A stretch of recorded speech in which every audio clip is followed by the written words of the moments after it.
pro wrestling is not a sport at all, but an entertainment whose outcome is actually known before the battle begins. It is now official. Wrestling is not really wrestling. What is it if it's not a sport? I don't know.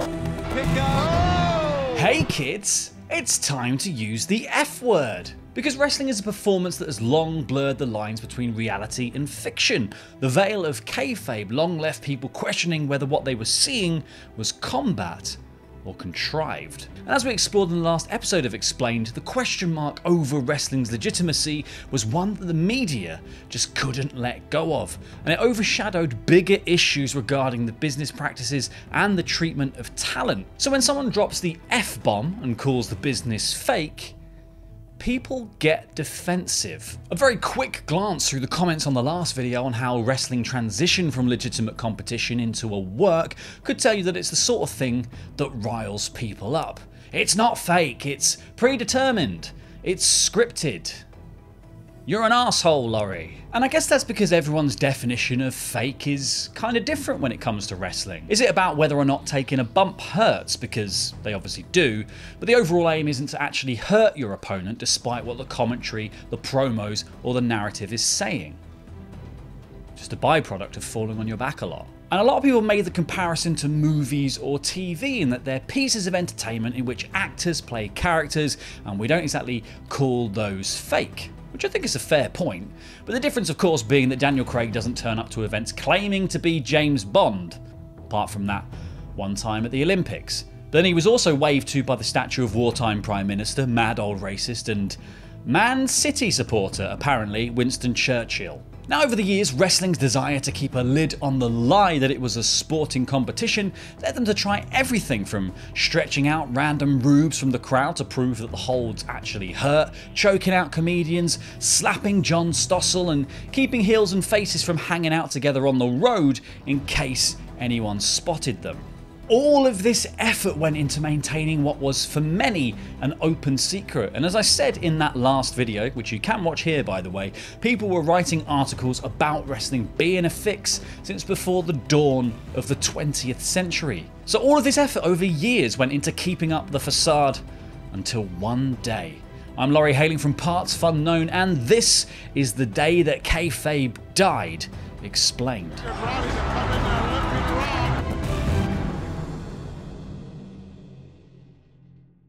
Before we get on with the video, please do consider giving this channel a subscribe if you like any of our content, be it these explained videos, Luke's Actually Good series, How Adam Would Book, or the lists. Subscribing is not only the easiest way to make sure YouTube shows you the new content we put out, but it also helps us immensely because of the algorithm. I don't know what it means, but it sounds provocative. So go on and get out of here! Get out of this ring! Go back to wherever you came from! Nowadays, it seems almost inconceivable to imagine a time when we didn't know almost every intimate detail about wrestlers and their personal lives. Not only is the industry surrounding wrestling bigger than it's ever been, with journalists closely tied to sources within the business breaking news day in and day out on Twitter, YouTube, and dedicated websites, but wrestlers themselves are giving us glimpses of their personal lives on their own social media. How else are we going to know that Braun Strowman or Adam Scherr likes lifting weights and eating steaks, or needs 10 eggs but only 4 yolks, 2 grilled chicken breasts, a double order of hash browns and an orange juice and a coffee to start the day off right? I always assumed that he ran off of coal because he's a train. Sorry, he was a train. Some things are actually just a blessing in disguise, aren't they? But rolling the clock back 40 years to the 1980s, and the backstage goings-on in wrestling were a mystery to most. Wrestling was undergoing a bit of a renaissance in the territories, and the promotions thought that if what was really happening inside the ring became common knowledge, it could seriously hurt their bottom lines, because Stone Cold said so. Hence the extreme measures to keep it covered up. That's why in 1984 David Schultz was sent out by Vince McMahon to talk to 2020 reporter John Stossel and shut down the standard question about whether wrestling was fake with a pair of open hand slaps. Now ironically, it was this act of realism that marked the beginning of the end of Schultz's WWF career. Stossel sued the WWF, settling out of court to the tune of $425,000, and Schultz was suspended. Not by Vince McMahon, but by the New York State Athletic Commissioner, who had watched the entire encounter unfold. Once again, the circus around wrestling's realism became the dominant story in this expose, with Schultz's actions and Eddie Mansfield's blading becoming the two standout moments of the segment, which is something another contributor, Jim Wilson, was annoyed by in his book Chokehold: Pro Wrestling's Real Mayhem Outside the Ring. He said, "The obligatory topics of working and blading dealt with, 2020 finally turned to what I regard as the only important issue raised by pro wrestling, and its only well-kept secret: the industry's illegal business practices and shoddy treatment of wrestlers."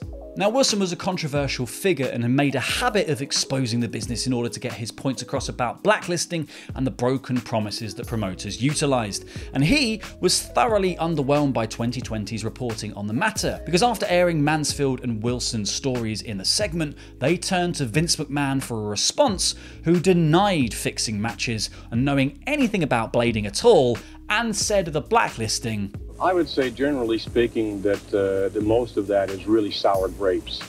Certainly something like that would never happen in the World Wrestling Federation, I assure you. In his book, Wilson called this flimsy homework and stumbling inquiry on 2020's part, adding that Stossel failed to ask McMahon the obvious follow-up question: why no promoter outside of McMahon's own family had been permitted to stage wrestling shows in Madison Square Garden for over 30 years, and why McMahon paid arena managers and TV stations in several cities to grant him exclusive deals, and why two of his competitors sued him for antitrust violations and racketeering. So at this time, the curtain of kayfabe was not only covering up how the business worked, but how the business was run. And here was Vince McMahon, Mr. Monopoly himself, trying to keep it from coming apart at the seams. It is now official. Wrestling is not really wrestling. Because pressure was mounting throughout the 80s as the media circled looking for any break in the fake debate. And while it had always been an open secret that wrestling wasn't exactly on the level, just looking at the reaction to the Iron Sheik and Jim Duggan both being picked up by New Jersey police in 1987 for drug offences shows you that it was still real to a lot of fans, damn it. Because it wasn't the drugs that shocked the audience, it was the fact that babyface Patriot Duggan and hated foreign heel the Iron Sheik, bitter rivals, would be car sharing and sipping beers together. Now, Duggan says that he phoned Vince about the incident, who said, "What have you done to us?" and told him to go home. It was a scandal that properly stalled Duggan's momentum for a while. But all the while that Vince was making this out to be some business-killing event, he had already been making moves to expose the business himself. It's become a bit of a meme now, but the sports entertainment moniker sprang up around this time. In one interview with the Boston Globe in 1985, they asked if WWE was real or fake, to which Vince replied, "I really don't respond to that question. I think it was done to death in the 20s, but I hasten to say that we're in the sports entertainment field. It's not important to determine what wrestling is or not. It doesn't fall into one particular category. It's not in the category of sports in the strictest sense of the word." The company was also forced to admit that what we were watching wasn't exactly true to life in 1986, when volunteers from a hotline for abused women threatened to protest a WWF event over the portrayal of Randy Savage and Miss Elizabeth's relationship, which forced spokesman Mike Weber to say that wrestling is entertainment and the couple's dysfunction was part of the show in an effort to quiet the demonstrators. And the crazy thing is that after the melodramatic "What have you done to us?" he laid at Duggan's feet in 87, it was just 2 years later that Vince peeled the curtain back on kayfabe himself. It was February 10th, 1989, when Vince went before the New Jersey State Senate to comment on a bill that would remove wrestling from the regulations applied by their athletic commission. You see, because wrestling was masquerading as a real sport, it got tied up in sporting sanctions, meaning that each state's athletic commissions would have a presence at each wrestling show and grant licenses to the wrestlers, the referees, and the timekeepers in order for them to compete and put on a fair competition, I guess. Now, different commissions also had certain requirements and restrictions, like the need for an ambulance at a show, or injury insurance for the wrestlers, or in the case of Louisiana, bans on certain wrestling moves, which is still a thing and came up around WrestleMania 34, where it was revealed that powerbombs, pile drivers, moonsaults, fighting in the crowd, and bleeding, among others, were all banned. Not for major promotions like WWE, mind. Money. But at the time, the WWF had to adhere closely to these rules or risk losing its license. It also had to shell out cash as tax and a share of percentage of the gate in certain states too, which you can bet your ass Vince wasn't thrilled about. And there goes the money! When interviewed for a 1989 Nightline episode about the regulations, Michael Hayes said, I'm not knocking the commissions, but they don't do nothing for their percentage. They come down here, they take our blood pressure, we know we're healthy, they make us sign a contract and they get a big percentage. Jesse Ventura also told ESPN that sometimes there would be 14 guys in suits sitting around the ring and doing absolutely nothing. So a lot of promotions frowned on this obvious cash grab, and the Athletic Commission's position wasn't exactly helped by outlandish asks, like the Pennsylvania commissioners threatening to shut down a show if a table wasn't made available for them and their family at ringside. So Vince must have weighed up the importance of kayfabe compared to the cost. After all, kayfabe had been created to up the cash flow of wrestling shows, first through rigging the gambling, and then through creating more exciting matchups and storylines which would bring more audience in. So if it was going to save them money in the long run, what harm could revealing the secret do? So Vince, representing the World Wrestling Federation, tells the New Jersey State Senate that professional wrestling is an activity in which participants struggle hand in hand primarily for the purpose of providing entertainment to spectators rather than conducting a bona fide athletic contest. This moment was the culmination of a years-long quest by Vince and Linda McMahon to change the legislation, one they had poured a reported $400,000 into. Linda had already testified before an ad hoc committee in Pennsylvania's House of Representatives a year earlier, equating WWF athletes to the skilled athletes you see in the circus or the Harlem Globetrotters. Our athletes are well-conditioned professionals who are the best at what they do, and what they do is entertain people. The New Jersey State Senate was swayed by Vince's testimony, voting 37-1 in favour of deregulations, but the bill never actually passed. Good old American politics. So Vince had opened up a can of worms and pissed off a lot of the smaller promotions in the process, who were very worried that they could never actually put the genie back into the bottle, as it were. It's a mix. There's now a genie and worms in the bottle. It would actually take 8 more years before the bill was pushed through in New Jersey as State Governor Christine Todd Whitman signed the legislation while flanked by The Undertaker of all people, a symbol of just how far professional wrestling had come from its sporting roots.